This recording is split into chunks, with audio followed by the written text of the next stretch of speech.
नमस्कार, मेरे YouTube channel पर आपका स्वागत है। आज मैं आपके सामने प्रस्तुत हुआ हूँ पद्य शिक्षण या कविता शिक्षण के सोपान। DLED प्रथम वर्ष एवं द्वितीय वर्ष में ये दोनों में साझा टॉपिक है। तो हम आज बात करते हैं पद्य शिक्षण या कविता शिक्षण के सोपान, चरण या कदम। पिछले वीडियो में हमने बात की थी कि पद्य किसे कहते हैं, पद्य शिक्षण की क्या क्या विधियां हैं, क्या उद्देश्य हैं। आज हम बात करते हैं इसके सोपान क्या है, सोपान या कदम। गद्य शिक्षण की जब हमने बात की थी उसमें आपको बताया था कि पद्य शिक्षण हो या गद्य शिक्षण हो, सोपान की जब हम बात करते हैं, कदम की जब हम बात करते हैं, चरण की जब हम बात करते हैं, तो उसका मतलब है कि पद्य को किस तरह से पढ़ाया जाए, अर्थात जो हमारी पाठ योजना है उसकी संपूर्ण जो कदम उसके होते हैं वो इसमें आते हैं। गद्य शिक्षण के भी लगभग वही सोपान है, पद्य शिक्षण के वही सोपान है, और जो विधियां हैं या प्रणालियां अलग से आती है वो इसी का एक अंग होती है। तो हमारा पहला सोपान रहेगा पूर्व ज्ञान परीक्षण। अध्यापक जब कक्षा में जाता है और उसने पद्य या कविता को पढ़ाना है तो सबसे पहला काम उसका है कि वो कभी भी अपनी बात को सीधा शुरू ना करके बच्चों का पूर्व ज्ञान परीक्षण करता है, अर्थात बच्चे उसके बारे में पहले से क्या जानते हैं। आपने कविता पढ़ानी है, पद्य पढ़ाना है, तो अध्यापक बात करेगा, बच्चों आपको कविता सुननी कैसी लगती है, आपने कभी कविताएं सुनी हैं, बच्चों का उत्तर हाँ या ना जो भी होगा। उसके बाद आखिर में करेगा वो उद्देश्य कथन कि आज हम इस तरह की इस कवि की या इस साहित्यकार की ये कविता को पढ़ेंगे, इस पद्य को आज हम पढ़ेंगे। तो हो गया उद्देश्य कथन, दूसरा चरण। तीसरा प्रस्तुतिकरण। प्रस्तुतिकरण का मतलब है कि उसने अपनी कविता को किस तरीके से बच्चों के सामने प्रस्तुत करना है। अब यहाँ पर विधियां अपने आप आ जाएगी, यानी कि जो प्रणालियां हैं कविता शिक्षण की, पद्य शिक्षण की, वो प्रस्तुतिकरण में स्वतः आ जाएगी। तो सबसे पहला कदम रहता है प्रस्तुतिकरण का वाचन। वाचन यानी कि सबसे पहले अध्यापक आदर्श सस्वर वाचन करेगा। अब वहां पर विधियां आएगी कि वो कैसे करेगा, गीति एवं नाट्य विधि द्वारा करेगा, बिल्कुल उचित यति गति के नियमों का पालन करते हुए उतार चढ़ाव के साथ लयबद्ध संगीतात्मक करके गा करके वो आदर्श सस्वर वाचन करेगा और बच्चे उसका अनुकरण करते हुए आदर्श जो है अनुकरण वाचन सस्वर अनुकरण वाचन करेंगे। तो ये वाचन दो तरह का होगा। पहले अध्यापक कविता को पूरे लय के साथ गा करके बच्चों के सामने प्रस्तुत करेगा, फिर बच्चे उसको, यहाँ पर उद्देश्य रहता है कि बच्चा उस कविता के नाद सौंदर्य से अभिभूत हो, उसके जो शब्दों का सुंदरता है उससे वो अभिभूत हो। उसके बाद दूसरा प्रस्तुतिकरण का चरण रहता है व्याख्या।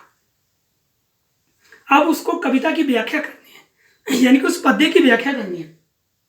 व्याख्या में अलग अलग विधियों का सहारा ले सकता है। हमने बात की थी, जैसे आपकी शब्द कथन प्रणाली है, आपकी जो है प्रश्नोत्तर प्रणाली है, आपकी जो है व्याख्या प्रणाली है, व्याख्या में जो व्यास प्रणाली है, तुलना प्रणाली है, समीक्षा प्रणाली है। तो जिस भी प्रणाली का, जिस भी विधि का प्रयोग करें उसको भी उस विधि के द्वारा व्याख्या करें। शब्दार्थ कथन द्वारा उसने करना है तो अपरिचित शब्दों के कथन करेगा, अर्थ बताएगा, पहले विचार विश्लेषण द्वारा करेगा, उस विचार को बढ़ाएगा।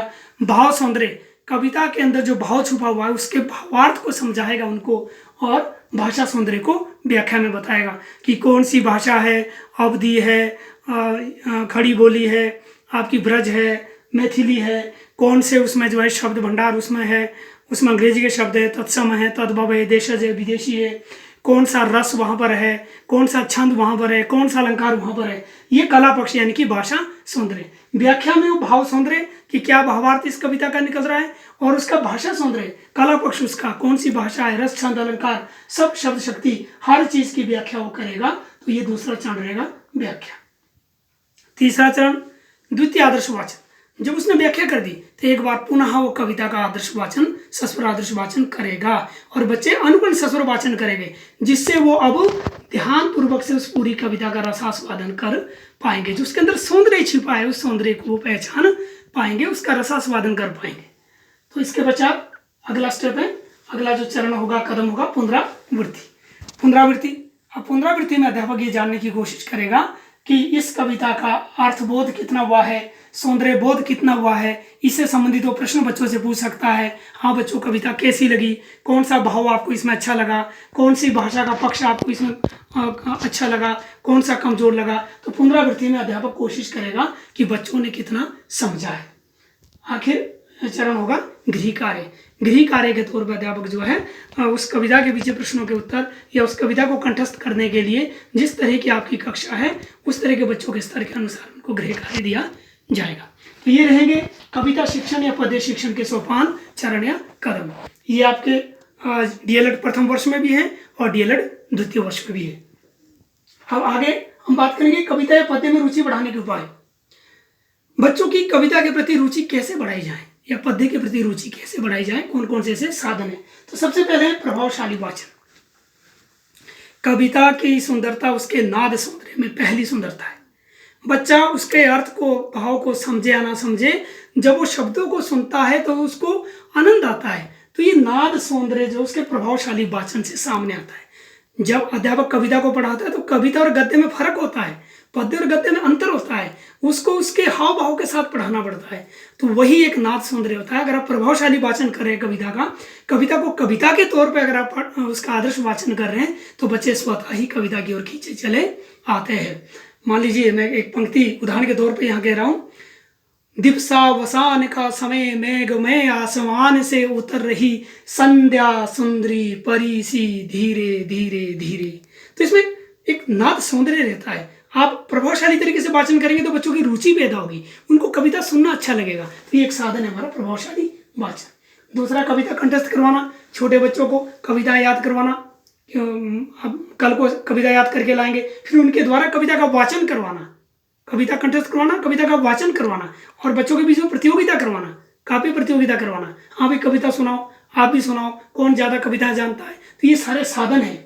इसी तरह से कवि जयंती, लगभग जो हमारे कवि लोग हैं उनकी जब जयंती आती है तो एक भाषा अध्यापक के तौर पर भाषा वाले को चाहिए कि उनकी जयंती को मनाया जाए, उनके जन्मदिन पर प्रकाश, उनके जन्म अवसर पर उनके जन्म पर प्रकाश डाला जाए, बच्चों को उससे अवगत करवाया जाए ताकि बच्चों की कविता के प्रति रुचि पैदा हो। कवि दरबार एक साधन है। कवि दरबार, अध्यापक अपनी कक्षा में कवि दरबार का आयोजन कर सकता है। मान लीजिए आदिकाल के कवि है, रीतिकाल के कवि है, रीतिकाल के कवि बिहारी है तो एक दरबार बनाया जाए।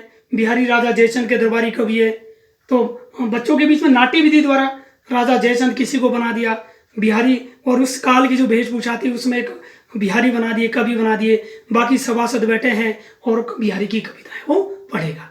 तो उसी हाव भाव में, उसी परिवेश में तो कवि दरबार के द्वारा बच्चों की कविता के प्रति रुचि जागृत होती है। कवि सम्मान समारोह, हमारे आसपास के जो स्थानीय कवि है, जिला स्तरीय, राज्य स्तरीय है, खंड स्तरीय है, उनको बुला करके विद्यालय में सम्मानित किया जाए, उनकी कविताएं सुनी जाएं। उस तरह से जो है बच्चों की कविता के प्रति रुचि उत्पन्न होती है। कवि सम्मान समारोह, कवि सम्मेलन, विद्यालय में कवि सम्मेलन करवाए जाएं। कवि सम्मेलन से जो है बच्चों को कविताएं सुनने का मौका मिलता है, उनको प्रेरणा मिलती है और वो भी कविताएं की ओर आकर्षित होते हैं। विभिन्न अवसरों पर काव्य पाठ बच्चों के द्वारा अलग अलग अवसर आते हैं। मान लीजिए आज तंबाकू निषेध दिवस है, पर्यावरण दिवस है, पृथ्वी दिवस है, जो भी इस तरह के दिवस होते हैं उस दौरान जो है बच्चों को प्रेरित किया जाए कि इस अवसर पर अपनी कविता लिखे, 2 पंक्तियां लिखे, 4 पंक्तियां लिखें और उसका आयोजन करवाया जाए। अंत्याक्षरी, ये भी एक विधि अंत्याक्षरी। इसमें जो बच्चों को बिठा करके खेल खेल में जो है कविताएं, एक कविता सुनाएगा, वो एक समूह जो है एक कविता सुनाएगा, वो कविता जहाँ समाप्त हो रही है उसके बाद दूसरा समूह वहाँ से दूसरी कविता शुरू करेगा। तो अंत्याक्षरी प्रतियोगिता के द्वारा भी कविता के प्रति रुचि पैदा की जा सकती है। तो ये था हमारा कविता शिक्षण या पद्य शिक्षण के सोपान और रुचि बढ़ाने के उपाय। धन्यवाद। जय हिंद।